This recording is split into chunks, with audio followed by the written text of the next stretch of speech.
This morning we talk about the story of Christmas, Mary. And with Mary, we have to be careful because some faith groups overemphasize Mary, greatly overemphasize Mary, while other people tend to underemphasize the role that this young woman played in the Christmas story. But who exactly was this young woman? Who was Mary? Well, she was a human being like you and me. Fears, hopes, dreams, the things she wanted to be and to do in life. And on that night, the angel Gabriel came to her. She was alone. And he came to her with incredible news that rocked her world. But in her state of shock and fear, what did Mary need from God? In that time of difficulty, trying to wrap her mind around what all this meant, what did she need to hear from God? And trying to make sense of this whole thing, what did she need to feel from God? What did she need to know about Him? What did she need to experience? I think part of what Mary needed to experience, know about God, is what we need to know about God when life for us is hard, when life is challenging, when the future is uncertain, and what God is calling us to be and to do is just more than we could believe or imagine. I think one of the things Mary needed was God's grace. Say that with me. Mary needed God's grace. Because the scriptures read, as we read, in the 6th month, God sent the angel Gabriel to Nazareth, a town in Galilee, to a virgin pledged to be married to a man named Joseph, a descendant of David. The virgin's name was Mary. And the angel went to her and said, "Greetings, you are highly favored. The Lord is with you." Mary was greatly troubled at his words and wondered what kind of greeting this might be. But the angel said to her, "Do not be afraid, Mary. You have found favor with God." You know, as I read this passage, my eyes kept coming back to the words favored, highly favored. You have found favor with God. Well, what does this mean? That Mary was God's favorite? You know, sometimes in the classroom, teachers have their favorite student that they like or sort of show favoritism more than all the other students. Was Mary more favored than all the other young women in Israel at that time? Was she so unique and so different that God thought, oh my goodness, she's so awesome and so wonderful that she's my favorite, so I'm going to pick Mary to be the mother of my son? I'm not so sure. I'm not so sure that's true because the word for favor is the Greek word kalos, which is exactly for the same word that we have grace. In other words, God's favor equals God's grace. So we could say this way, you are highly graced. You have found grace with God. You know, even before God was going to tell Mary what he was going to ask her to do and to be, God let Mary know that she would have the grace she needed from him to be able to do it. You know, she was a young woman, a virgin. Her mother and father did not see the angel. The world had no idea what was getting ready to happen in Mary's world. And she was pledged to be married to a young man named Joseph. And if he found out that she was pregnant, there was a great chance that Joseph would leave her, that her parents would disown her, and her city, her little small town, would stone her. Life as Mary knew it was getting ready to change forever, and God knew this, and he wanted to prepare Mary for this. So God came to let her know through his angel, I know this is going to be a difficult role, Mary. This is not what you had envisioned for your life. This is not what you wanted for yourself or even saw coming. But I want you to know that you will have the grace you need from me. You will have what you need to fulfill the purpose that I'm calling you to fulfill. And at that moment in her life, Mary desperately needed to hear these words. So to face her future, Mary needed God's grace, But even beyond that, Mary needed God's presence.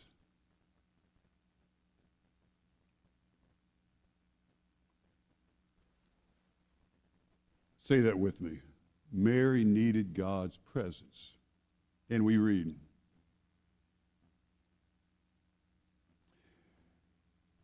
verse 28, the angel went to her and said, "Greetings, you are highly favored.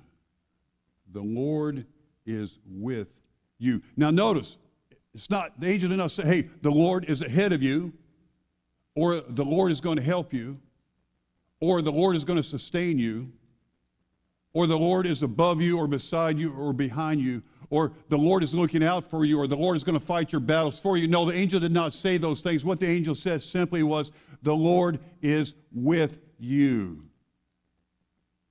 It's the same words that King David of Israel sort of used years ago. As he wrote the 23rd Psalms, he says, "Even though I walk through the valley of the shadow of death, I will fear no evil, for you are with me. Your rod and your staff, they comfort me." And again, David writes, "If I go up to the heavens, you are there. If I make my bed in the depths, you are there." As a young boy in church years ago, the First Baptist Church of Campbellsville, Kentucky, Dr. J. Chester Badger was preaching a sermon about the omnipresence of God, the idea that God is everywhere. And, you know, I'm just a young, impressionable kid. I said, thinking God is everywhere. Okay.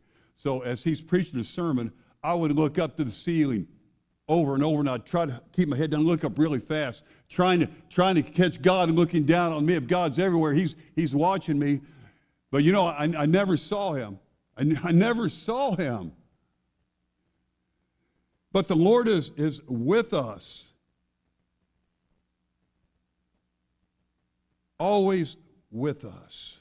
And the Lord reminded Mary that she would not be going through this alone, that he would be right there with her. See, God is like air. He's like air. We don't think about air being all around us, with us all the time. We don't think about air until we need it to be able to breathe, and then we think about it a lot. But God is like air, everywhere, all around in us. And we need to know when life is hard that the Lord is with us. Man, there are times in my life that I needed to know the Lord is with me. I needed to know the Lord is with me every day when I was a plebe, a freshman at West Point. I needed to know the Lord was with me when I left active duty Army to go to seminary. I needed to know the Lord was with me when we almost lost our son Kevin. I needed to know the Lord was with me when he called me to come to pastor at Temple Baptist Church in Champaign, Illinois. I needed to know the Lord was with me the day I held Carol in my arms and I thought my wife had died. I needed to know the Lord is with me when I left the reserves and came to full-time ministry at that point in time. And I need to know the Lord is with me as I'm growing older and life is growing shorter. That the same Lord who has carried me through all these years will carry me through the years that lie ahead. I have many times had a need to know that the Lord was with me. And just as I need to know the Lord is with me, you need to know the Lord is with you. We need to know that the Lord is with us. And that night, Mary needed to know that the Lord was with her, to hear those words. And 33 years later, her son,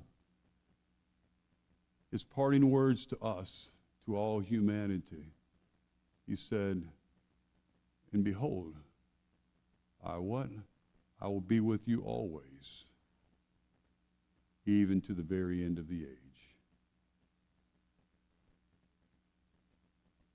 Mary needed to know God's grace. Mary needed to know God's presence. But Mary also needed to know God's power. Say that with me. Mary needed God's power.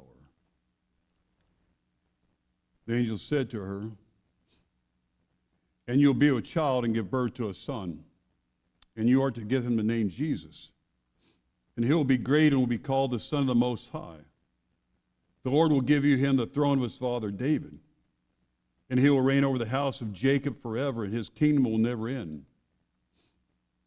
And how will this be, Mary asked the angel, since I'm a virgin? The angel answered, the Holy Spirit will come upon you, and the power of the Most High will overshadow you. So the Holy One to be born will be called the Son of God. Even Elizabeth, your relative, is going to have a child in her old age. And she who is said to be barren is in her 6th month, for nothing is impossible with God. All right, let's boil this down to everyday language. Gabriel to Mary.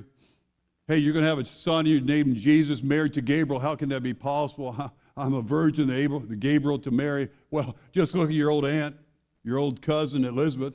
She's 6 months pregnant. You see, nothing is impossible with God. Did you catch those words? Did you hear those words? Nothing is impossible with God. Say that with me. For nothing is impossible with God. Now, if I understand it correctly, if nothing is impossible with God, that means with God, all things are possible.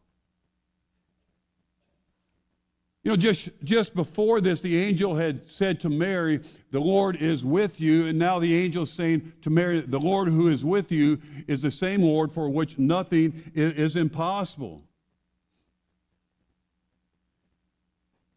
Since nothing with God is impossible, everything is possible.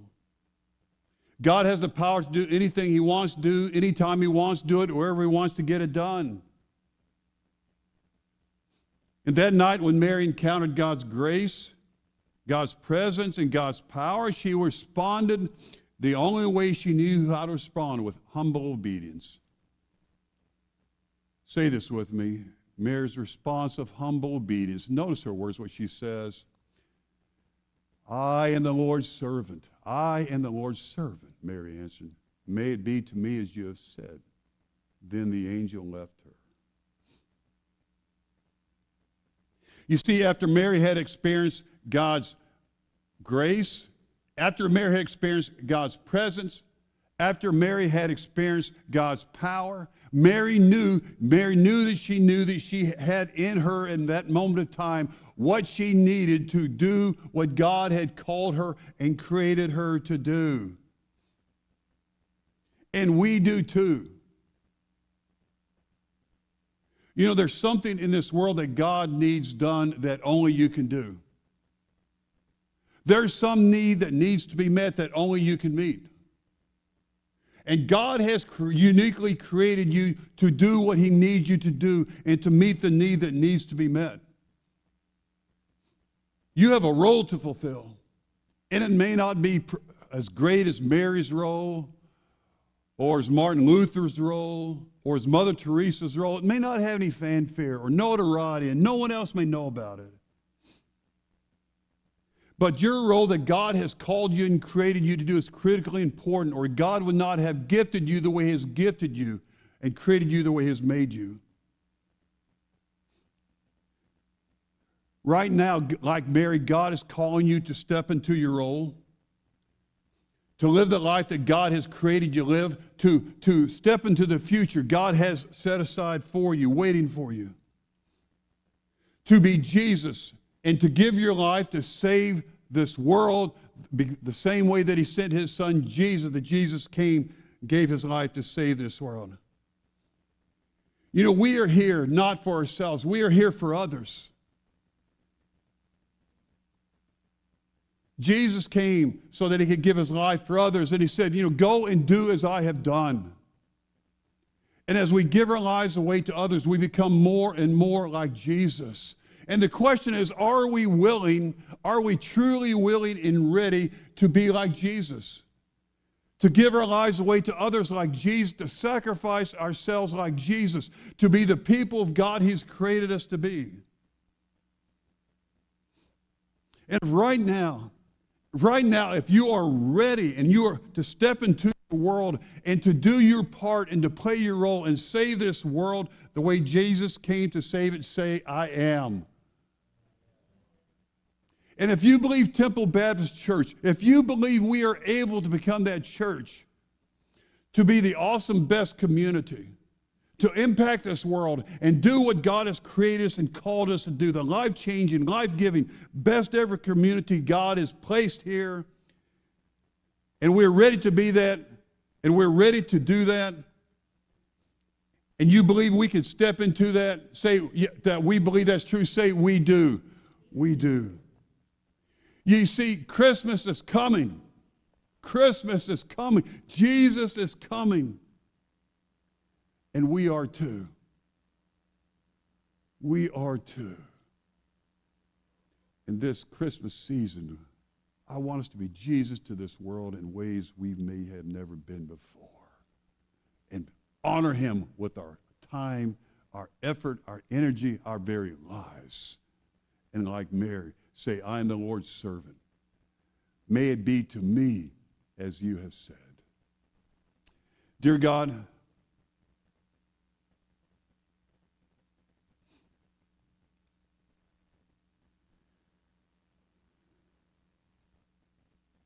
man, Mary was overwhelmed, what you call it. Seemed more than she could handle. How is this even possible? She couldn't wrap her mind around it. It was not the future you had for her. It's not the future she had for herself. It was nothing she could have ever imagined or seen. And there, as she was taking the news, you told her what she needed to hear and what we need to hear. That your grace was with her. Your presence, you were with her. Your power was with her. And because you were with her, she could do what you had created her to do. To be the mother of your son, Jesus, the Son of God, Emmanuel, who came into the world to save this world. And you have given us that same grace, that same presence, that same power. And when we receive it like her, we can say, I am the Lord's servant. May it be to me too, as you have said. Man, this is Christmas. This is community. This is Temple Baptist Church. And all God's people said, amen.